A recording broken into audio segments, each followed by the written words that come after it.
তুরস্ক কেন ইরানে যুক্তরাষ্ট্রের হামলায় নিন্দা জানায়নি?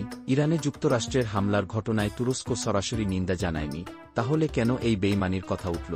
কোন সারা দুনিয়ায় এমন ঝড় উঠল? অথচ ইরানের প্রধান মিত্র ইসলামী দেশগুলোর পাশাপাশি বেশ কয়েকটি আঞ্চলিক রাষ্ট্র এই হামলার নিন্দা জানিয়েছে। এ হামলার সমালোচনা করে দেশগুলো বলেছে, এ ঘটনায় পরিস্থিতি আরও উত্তপ্ত হবে, মারাত্মক রূপ নিবে, এতে কোনো সন্দেহ নাই। তারা এটিকে ঝুঁকিপূর্ণ জুয়া বলেছে। গত শনিবার হঠাৎ করেই গভীর রাতে টেলিভিশনে দেওয়া এক ভাষণে যুক্তরাষ্ট্রের প্রেসিডেন্ট ডোনাল্ড ট্রাম্প বলেছেন, ইরানের পরমাণু সমৃদ্ধকরণ সক্ষমতা পঙ্গু করে দেওয়ার প্রচেষ্টার অংশ হিসেবে আমেরিকা ইরানের 3টি পারমাণবিক স্থাপনা ভয়ঙ্কর হামলা চালিয়েছে, যার ভয়াবহতা বিশাল। ট্রাম্প আরও বলেন, আমি বিশ্বের কাছে জানাতে পারি যে হামলাটি দুর্দান্ত এক সামরিক সাফল্য হয়েছে আমাদের জন্য। ইরানের প্রধান পারমাণবিক তৈরির কেন্দ্রগুলো পুরোপুরি ধ্বংস করে দেওয়া হয়েছে দাবি করেন। কিন্তু এই ভাষণের কোনো সত্যতা নেই, মিথ্যা হওয়ার সম্ভাবনা অনেক। এ সময় তিনি তেহরানকে শান্তির পথে আসার আহ্বান জানান। একই সঙ্গে হুঁশিয়ারি দেন, সেটা না করলে ইরানে আরও জোরালো হামলা করা হবে, যেন ইরান আর উঠে দাঁড়াতে পারে না। ট্রাম্প আরও বলেন, এখন হয় শান্তি আসবে, না হলে ইরানের জন্য সামনে এমন এক বিপর্যয় অপেক্ষা করছে, যেটা গত 8 দিনের চেয়েও ভয়াবহ হবে, ইসলাম যেন মাথা তুলে দাঁড়াতে হবে। এই হামলার কয়েক ঘণ্টা পর তুরস্কের পররাষ্ট্র মন্ত্রণালয় এক বিবৃতিতে সতর্ক করে যে এসব হামলা মধ্যপ্রাচ্যের নিরাপত্তা পরিস্থিতিকে আরও অস্থিতিশীল করার ঝুঁকি তৈরি করবে। তুরস্কের পররাষ্ট্র মন্ত্রণালয়ের বিবৃতিতে বলা হয়, ইসলামী প্রজাতন্ত্র ইরানের পারমাণবিক স্থাপনাগুলোয় যুক্তরাষ্ট্র যে হামলা চালিয়েছে, তার সম্ভাব্য পরিণতি নিয়ে তুরস্ক গভীরভাবে উদ্বিগ্ন। চলমান পরিস্থিতি আঞ্চলিক সংঘাতকে বৈশ্বিক স্তরে নিয়ে যেতে পারে। আমরা চাই না এরকম বিপর্যয়কর দৃশ্যপট বাস্তবে রূপ নিক। তুরস্ক সরকারের এই হিসাবী প্রতিক্রিয়া দেশটির প্রেসিডেন্ট রিসেপ তাইয়েপ এরদোয়ানের আগের মন্তব্যের সঙ্গে পুরোপুরি বিপরীত। ইরানে চলা ইসরায়েলি হামলাকে এরদোয়ান দোষত্ব বলে অভিহিত করেছিলেন। তুরস্ক দীর্ঘদিন ধরেই ইরানের পারমাণবিক অস্ত্র তৈরির প্রচেষ্টার বিরোধিতা করে এলেও সব সময়ই এ সমস্যার কূটনৈতিক সমাধানের পক্ষে কথা বলেছে। এখানে উল্লেখ করা দরকার, 2010 সালে উত্তেজনা প্রশমনে তুরস্ক ও ব্রাজিল পারমাণবিক জ্বালানি বিনিময় চুক্তিতে মধ্যস্থতা করেছিল।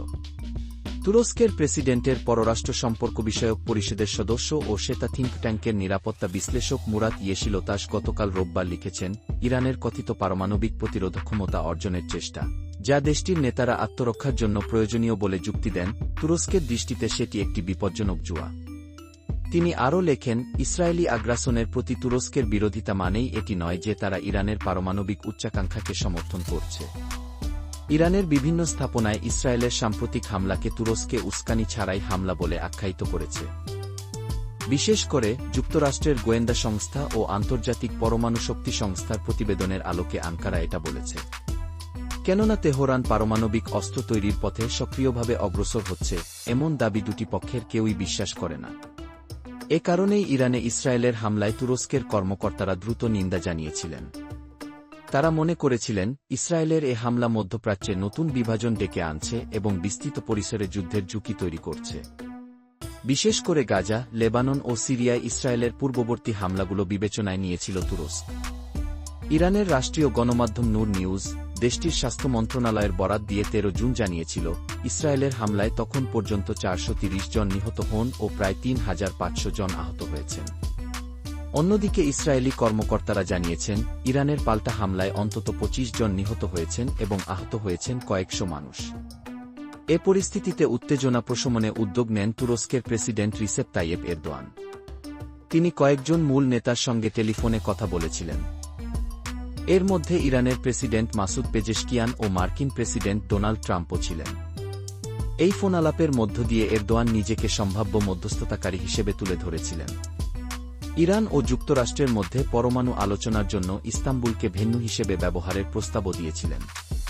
ট্রাম্পের তীব্র সমালোচনার বদলে তুরস্কের প্রেসিডেন্ট রিসেপ তাইয়েপ এরদোয়ান বরং যুক্তরাষ্ট্রের প্রেসিডেন্টের সঙ্গে নিজের সুসম্পর্ক বজায় রাখতেই আগ্রহী। এই সুসম্পর্কের জোরেই তিনি সিরিয়ার প্রেসিডেন্ট আহমেদ আল শারার প্রশাসনের উপর থেকে নিষেধাজ্ঞা তুলে নিতে ট্রাম্পকে রাজি করাতে পেরেছিলেন। তুরস্কের কর্মকর্তারা অ্যাক্সিওসের সপ্তাহান্তের প্রতিবেদনের সত্যতা নিশ্চিত করে মিডল ইস্ট আইকে জানান, গত সপ্তাহে এরদোয়ান মার্কিন ভাইস প্রেসিডেন্ট জে.ডি. ভ্যান্স ও বিশেষ দূত স্টিভ উইটকফকে ইস্তাম্বুলে একটি ইরানি প্রতিনিধিদলের সঙ্গে বৈঠকের জন্য পাঠাতে ট্রাম্পকে রাজি করান। ওই ইরানি প্রতিনিধিদলের নেতৃত্বে ছিলেন দেশটির পররাষ্ট্রমন্ত্রী আব্বাস আরাকচি। ট্রাম্প নিজেও আলোচনায় অংশ নেওয়ার ইচ্ছা প্রকাশ করেছিলেন। যাই হোক, শেষ পর্যন্ত বৈঠকটি আর হয়নি। তুরস্কের কর্মকর্তারা জানিয়েছিলেন, ইরানের সর্বোচ্চ নেতা আয়াতুল্লাহ আলী খামেনির সঙ্গে যোগাযোগ করা সম্ভব না হওয়ায় চূড়ান্ত সিদ্ধান্ত নেওয়া সম্ভব হয়নি। তুরস্কের পররাষ্ট্র মন্ত্রণালয়ের সর্বশেষ বিবৃতি থেকে বোঝা যায়, যুক্তরাষ্ট্র ও ইরানের মধ্যে আলোচনার আয়োজক হতে এরদোয়ানের আগ্রহ এখনও অটুট আছে। বিবৃতিতে বলা হয়, ইরানের পরমাণু কর্মসূচি সংক্রান্ত সংঘর্ষের একমাত্র সমাধান হল আলোচনা। এক্ষেত্রে তুরস্ক তার দায়িত্ব পালনে পুরোপুরি প্রস্তুত এবং গঠনমূলক অবদান রাখতে চায়। তীক্ষ্ণ বাক্যবাণে বিদ্ধ করা সত্ত্বেও এরদোয়ান প্রায় আঞ্চলিক সংঘাতে একটি মসৃণ পথ বেছে নেন। কোনো একটি পক্ষে ঝুঁকে পড়ার বদলে তিনি তুরস্কের জন্য যেটা সুবিধাজনক, সেই পথটি বেছে নেন। ন্যাটো সদস্যপদ ও ওয়াশিংটনের সঙ্গে চলমান ঘনিষ্ঠ সম্পর্কের কারণে প্রতিপক্ষ ও মিত্র দুইয়ের সঙ্গে কৌশলোক্ত লক্ষ্য অর্জনে তুরস্ক একটা সুবিধাজনক অবস্থানে থাকে।